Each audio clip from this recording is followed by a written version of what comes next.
Hello, everybody. I hope everybody's having a great day today. A minute ago, I just had a little bit of difficulty, so I'm back now. So let's get down to business.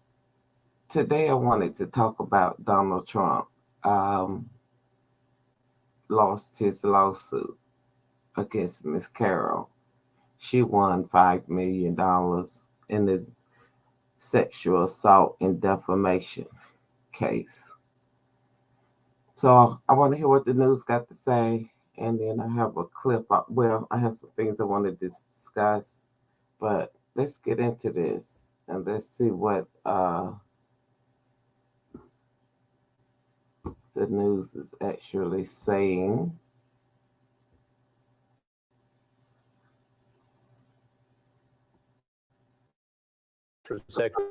Actually about it. We began our broadcast tonight with that news, as well as the other breaking story about George Santos being indicted. It is one of those news nights. So we were discussing just a moment ago with our guests the judgment against Trump, the potential wider impact. Now I want to turn to a different and key legal reason that Carroll won this case and won over the jury. And that is the additional witnesses who backed up Carroll's account, her credibility, and the wider alleged pattern by Trump.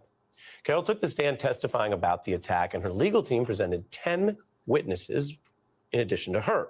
Most spoke to the facts and Carroll's credibility. 2 were accusers outlining their own stories under oath. Now, when we talk about or you hear about structural parts of the legal system, that's where this kind of evidence can come up. A judge can open the door to more accounts of, for example, other accusers, or in this case, other women, or narrow it to prevent the jury from hearing from other accusers. Now here, those 2 other accusers were allowed in as testimonial evidence, and that was to make at least the argument, the jury decides, that the argument that there was a pattern of conduct allegedly by Donald Trump. Accuser Jessica Leeds testifying about what sounded like a similar, near public, sort of sudden alleged assault by Trump. This on a plane in the 1970s, and she recounted him putting his hand up her shirt. Trump's rebuttal about who was his, quote, type, an infamous comment that made the rounds, was about her, about Miss Leeds. Again, that you might not have even heard from, or the jury might not have heard from, had she not been allowed to provide this pattern testimony. The Trump statement was one that may not have gone over well, jury. She would not be my first choice, that I can tell you. Man, you don't know. That would not be my first choice. When you said in that video that Ms. Leeds would not be your first choice, you were referring to her physical looks, correct? Just the overall. I look at her, I see her, I hear what she says, whatever. You wouldn't be a choice of mine either, to be honest with you. I hope you're not insulted. I would not, under any circumstances, have any interest in you.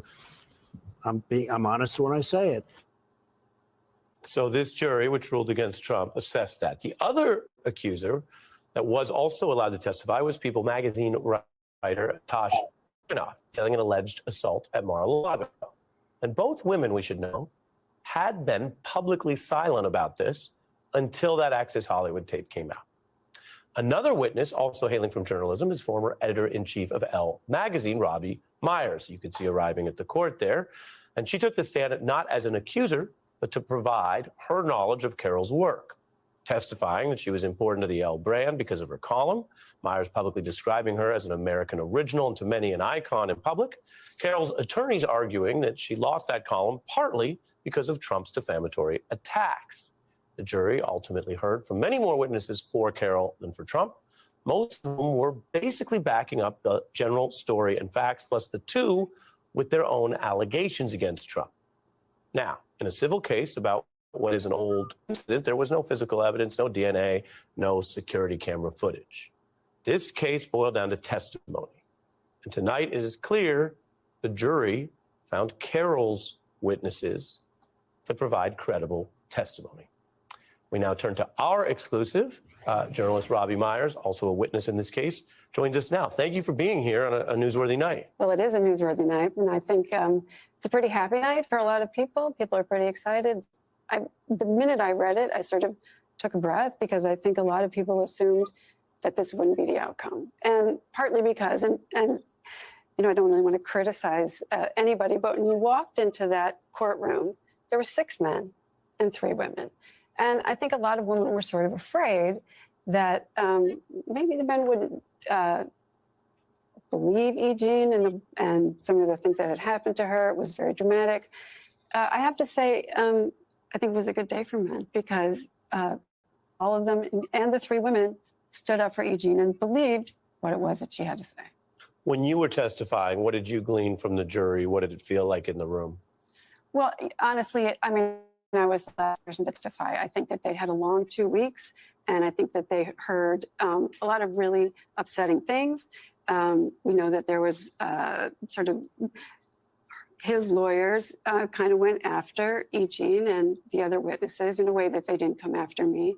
And I think, you know, they were tired, really, but they were alert, they were paying attention, and I just think it's a huge relief, and it was a really good outcome. You see some of the individuals that mentioned your background in journalism. I remember I mentioned a people writer. There's no hierarchy or organizational who may be truthful or untruthful. Our system has a jury assessing that.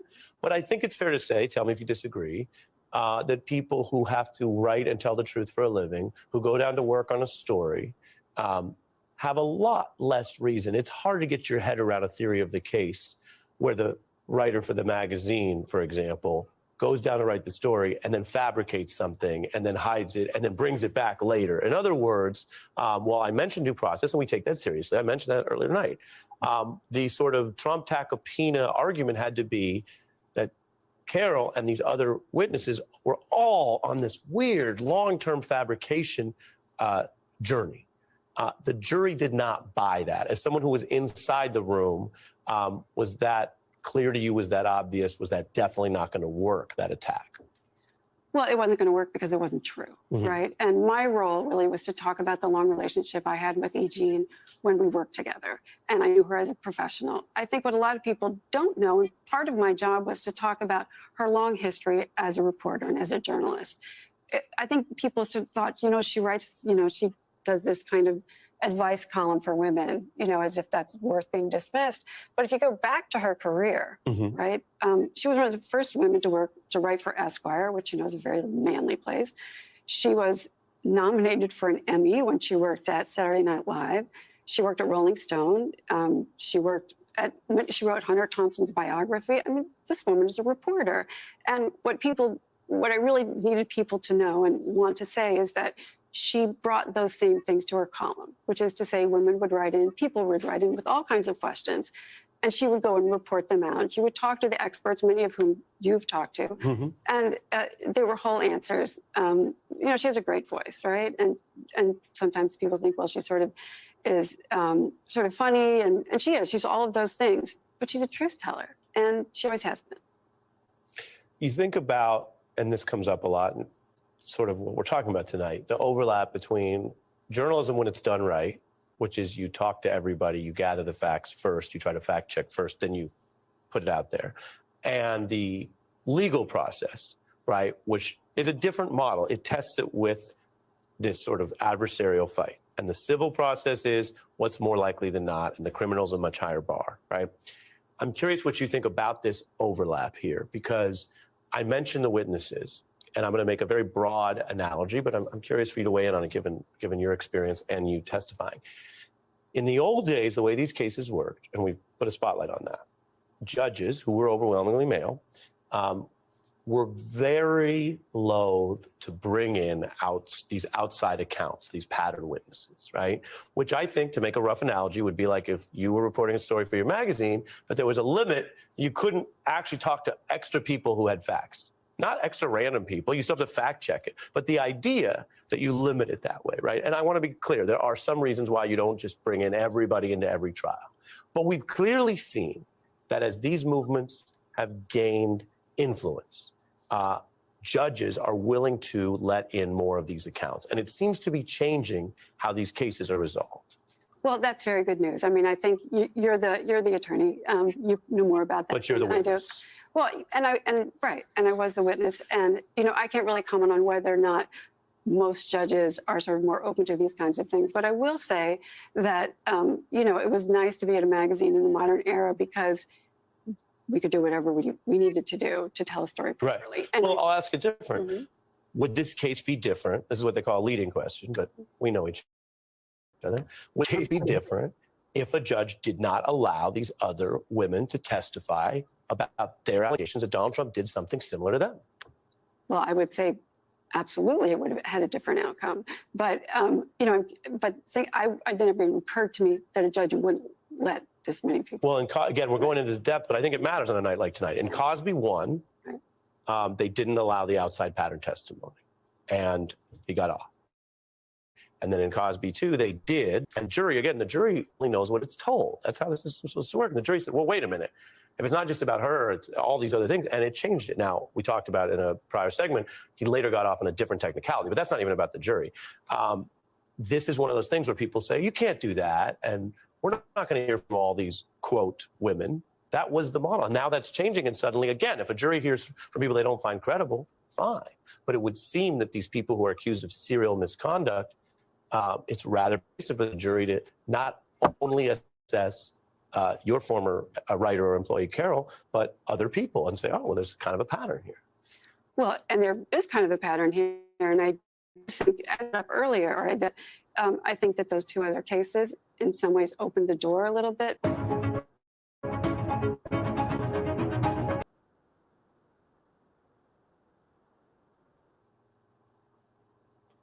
All right. That was one of the witnesses for E. Jean Carroll, and she testified that Donald Trump had also allegedly had touched her. And if I'm not mistaken, she was the one interviewing Donald Trump and Melania. And he tried to kiss her.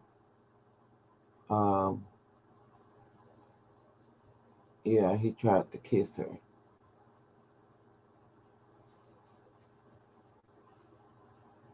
So Melania didn't have any idea what was going on. But tonight I also learned that Melania is asking for a divorce from Donald Trump. Since all this has came out. And he's lost his lawsuit. So what I want to get into,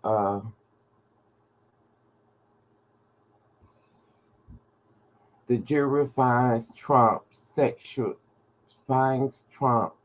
had sexually abused and defamed E. Jean Carroll and awarded her $5 million in damages. I was like, wow. Okay. It says this was done in New York City, Lower Manhattan. Found that former President Donald Trump sexually abused the writer. And if you didn't look at my first video on this, I had showed where she had a lot of, she literally had a lot of books and material she has written over the years. So she was a reporter and a writer. She's wrote a number of books on Amazon. So I say definitely go and check those out.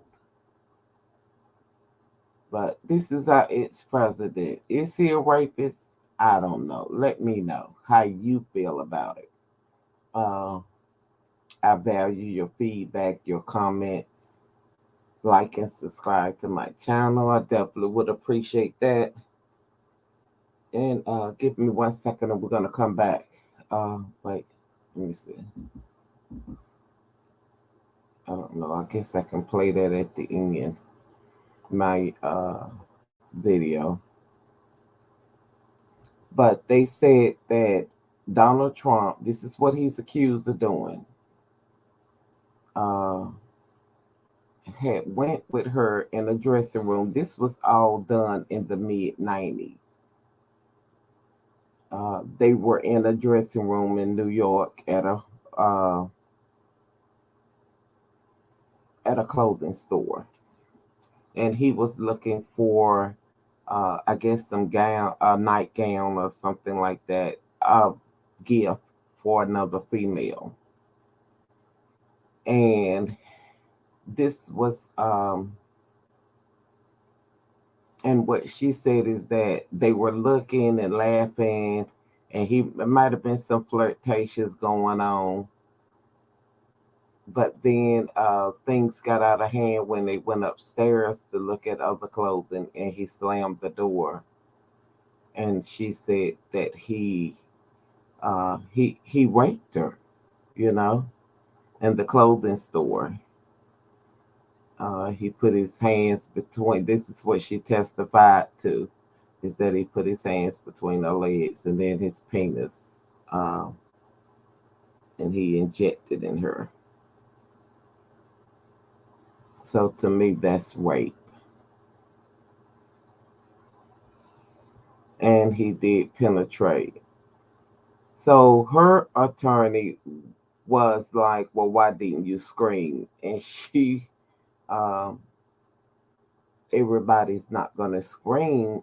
Back in those days, people don't even tell. That's why she's waited so long to, I think she's wrote about it in her book, uh, what he did. Uh, so definitely get some of her books. I encourage that. Where she has allegedly accused him of rape, wrote about it. And this what brought the lawsuit, because he said, "No, I didn't rape you in the store." This is her and her attorneys. Uh, this is Miss Carroll. She's smiling ear to ear. She won her case. And reading some of the material, the boards in the back. I don't know if y'all had the opportunity to see that and read that. The walls are caving in on Trump. Here she is again. What I wanted to say on here, uh, let's get back into some of this.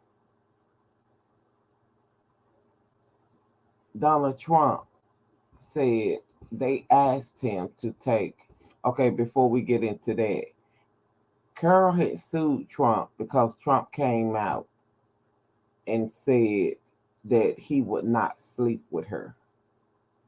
I have absolutely no idea. This is what Trump said, who this woman is. She's a disgrace. It's a witch hunt. Y'all know the same routine he said about the other women who's allegedly accused him of sexual assault. Carroll sued Trump under the Adult Survivors Act. They passed this bill last year, which gives adult victims of sexual assault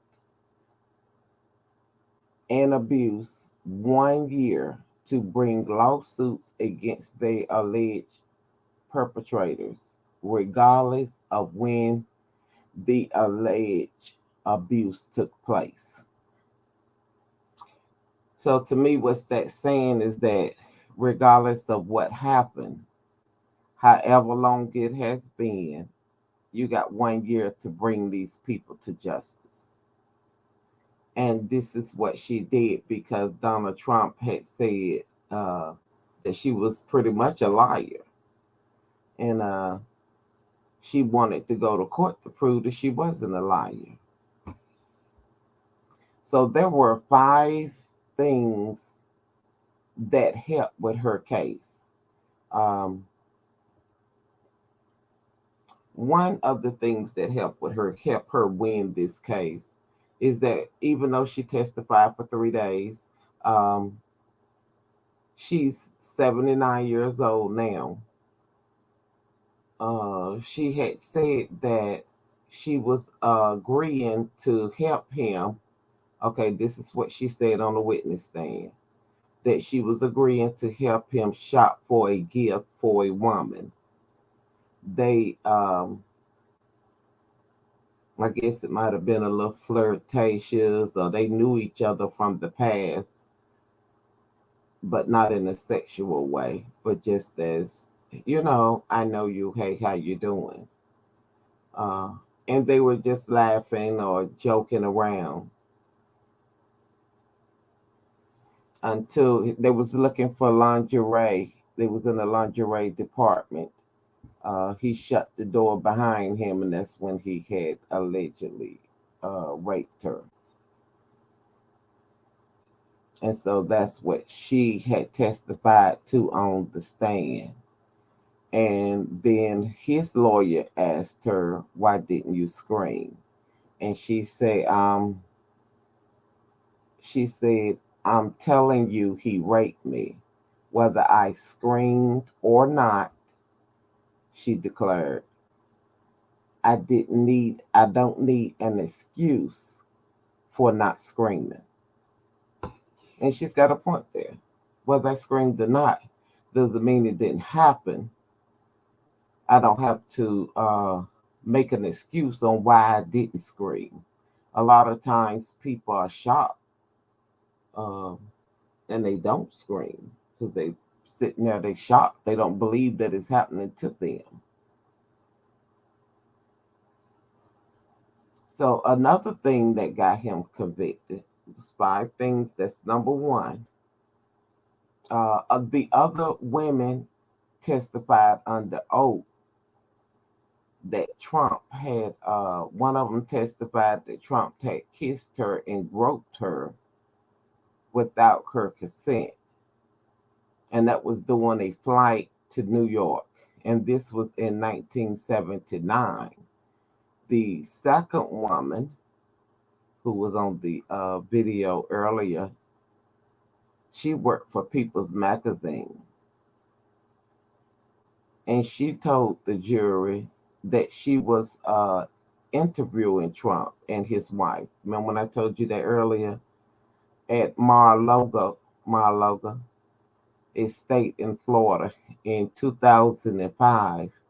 She said when Trump led her into an empty room and forcefully kissed her. Wow. Both women described the attacks that took place, and they had told these before Trump this was when Trump was trying to run for office in 2016. Another thing got Trump convicted was the Access Hollywood tape. Do y'all remember when that tape? I think in my other one, I definitely has played that. In my other video, if you go back and watch it, the first one I did, I played the tape. And Trump was on there saying how he groped women. And then they were saying it was just locker room talk. This just how men talk. It wasn't nothing to it. Wasn't any truth to it. But Trump was caught on the mic saying how he kissed and groped beautiful women without waiting for them to consent. So he said that he was basically going around groping and kissing on women without their consent, which means that's a form of assault. That's sexual assault. Even though he came back and said he didn't do it, you still admitted to it on tape. And so this is what Ms. Carroll attorney had pointed out in court, that the evidence of him admitting that he had a pattern of behaviors in which he was accused by more than 20 women of inappropriate sexual conduct. The third issue that got Donald Trump messed up in court was the deposition. Now, y'all, this is funny. This is funny.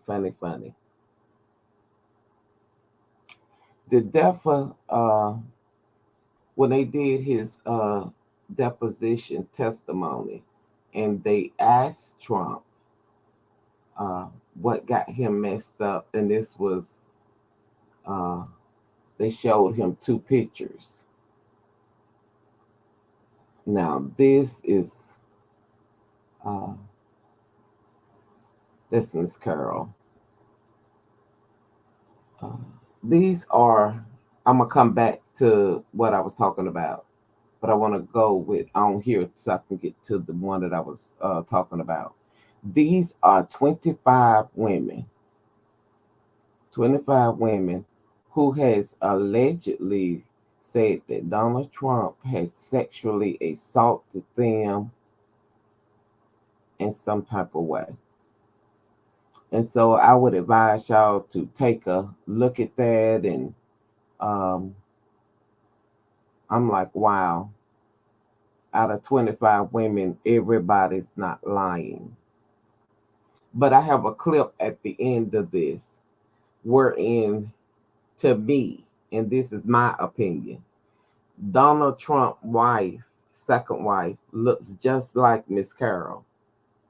But he said, oh, I wouldn't touch her. And so in court, doing his defamation, when he was doing this, what got him messed up is that he picked out the wrong picture. He thought Miss Carroll was his second wife. That's how much they look alike. I'm like, wow, this is crazy. But his second wife looks to me very close.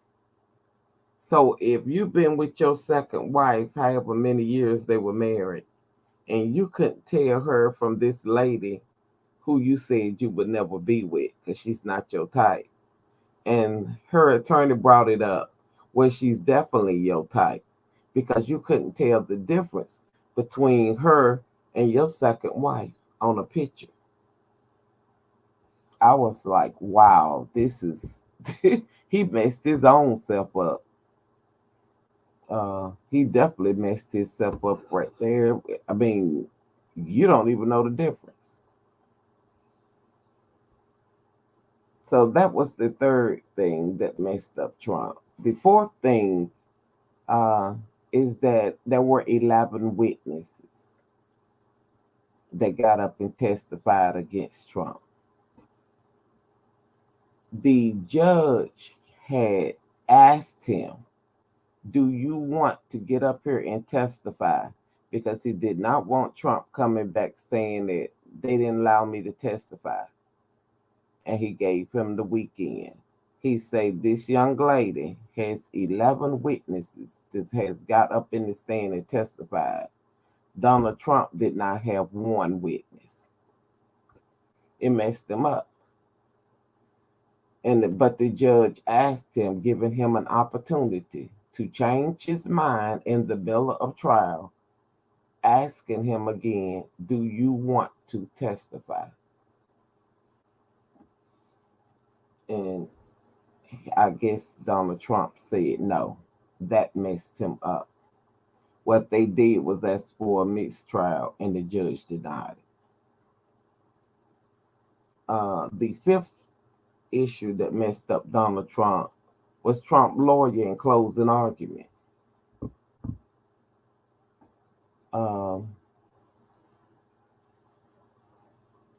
Trump attorney argued that this was outrageous. The motive behind it was money, political. That Donald Trump didn't even know this young lady. She was unbelievable. and that he would never touch her.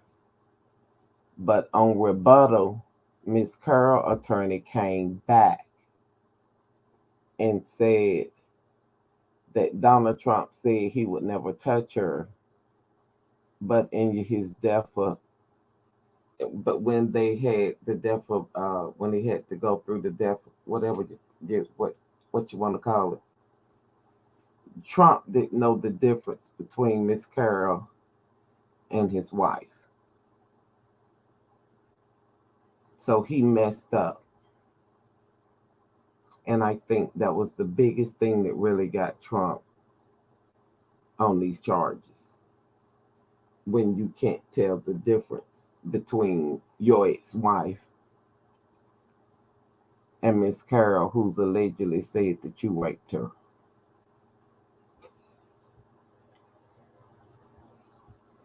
So, and what I wanted to say, in the United States, 1 in 5 women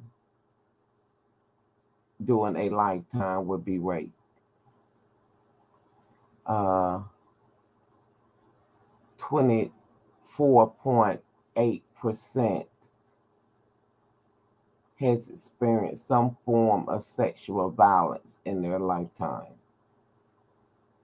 Nationwide, 81% of women and 43% of men reported experiencing some form of sexual harassment and or assault in their lifetime. 1 in 3 victims, female victims, completed or attempted rape experience in the first time between the ages of 11 and 17. Let me repeat that. Between the ages of 11 and 17, 1 in 3 female victims have been raped or attempted rape. They've experienced that.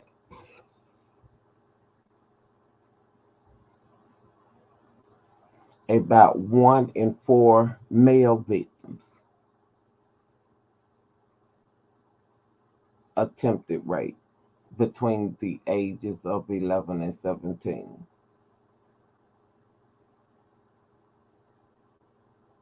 It is estimated that 734, million people were raped, threatened, assaulted in the United States in 2018.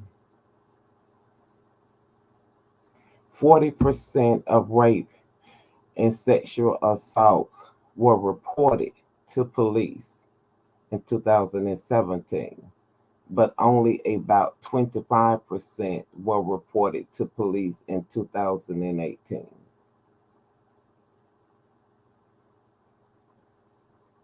So it declined. It went from 40% being reported in 2017 to 25% being reported. And it makes you wonder the reason that it declined. It declined because people, they just don't tell. They don't tell.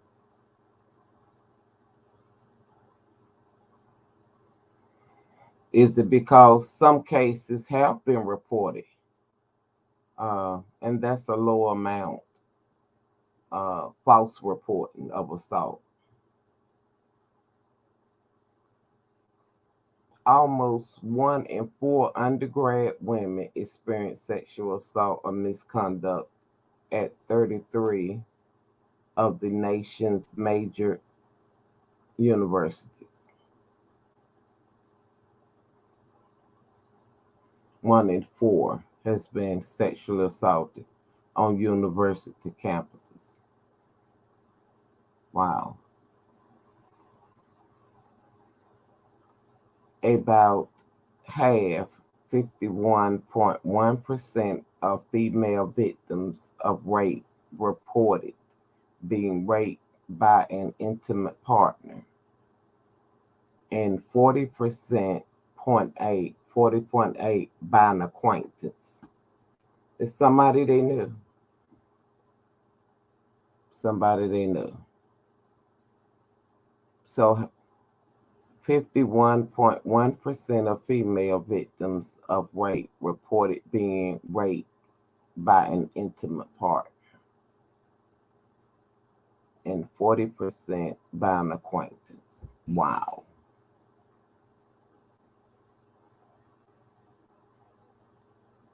Those are statistics.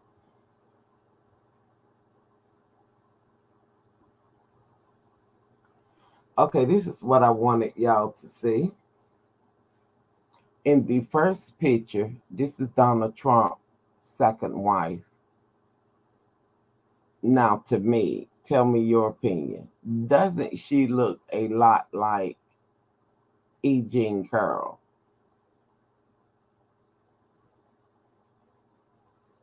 They look so much alike that he could not tell the difference. And so in his, they were asking him to pick out his wife through some pictures. And he thought that Miss Carroll was his second wife because she looked so much like his second wife that he picked out the wrong picture. But yet he said, you're not my type. Well, to me, they look so much alike. She's definitely your type. And that's why she won $5 million. The jury was made up of 6 men, I think 3 women, and they are anonymous because I guess they don't want Trump to retaliate. But it was more men on the jury than it was women. So what can you say to that? Let me know your opinion.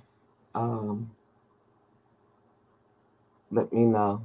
Subscribe to my channel. Give me some feedback. I love your feedback. And I'm going to play this clip. Let me see.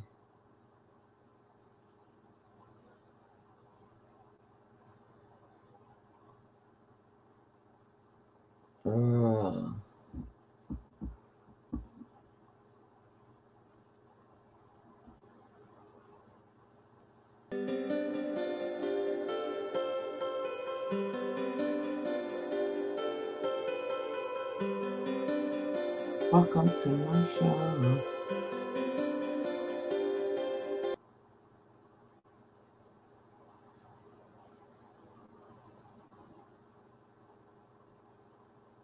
I appreciate y'all watching and listening. I enjoy your feedback and your comments.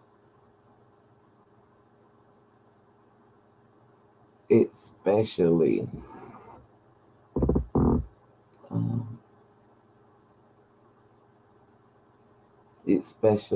when it comes to this photo. So I definitely want to know what you think about it. If he couldn't tell that Miss Carroll was not his second wife, but he said, I wouldn't touch her, but yet you went and raped her in a store. What were you thinking? And what do y'all think about the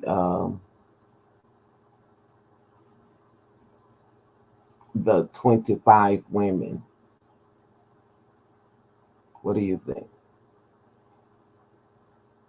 25 women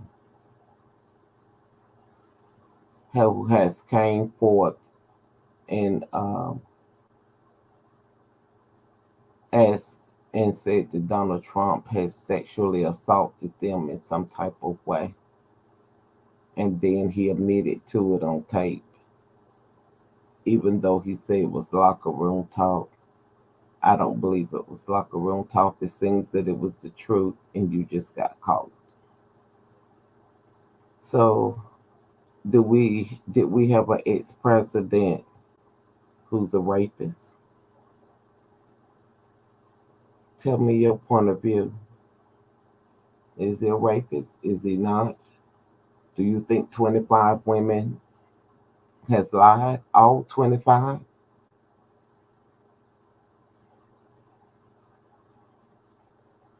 Can't go to jail for it, but he definitely gonna pay them $5 million.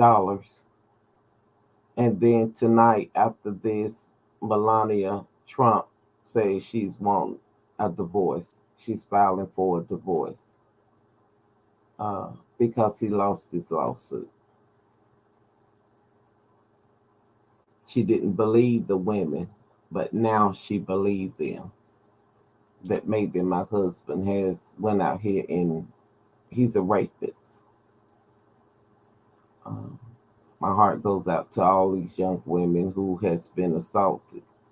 This stuff can follow you for the rest of your life. Yep, for the rest of their life, that's something they have to deal with. So let me know your thoughts. And I definitely welcome all feedback. Do you think he did it? My opinion may be one, but allegedly, that's just my opinion. What are your thoughts? Now that all these women have came forth and he's lost his lawsuit, 5 million in damages she was awarded, even though the jury did not find him guilty of, I think, of raping her. The jury did not find him guilty of that. But what they did find him guilty of, wait 1 second, I'll pull it up, was sexual abuse and defamation of character. So technically, the jury did believe her. And it took them 3 hours to come back with a verdict. And most of them were men who found him guilty.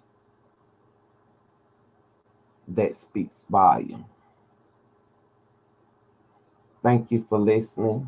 Let me know your feedback. I definitely appreciate it. Share my video. Share it with your friends, family, and they're definitely welcome to subscribe to my channel. Hit the notification so when I do upload a new video, you'll be the first to know. Thank y'all for listening. Have a great day.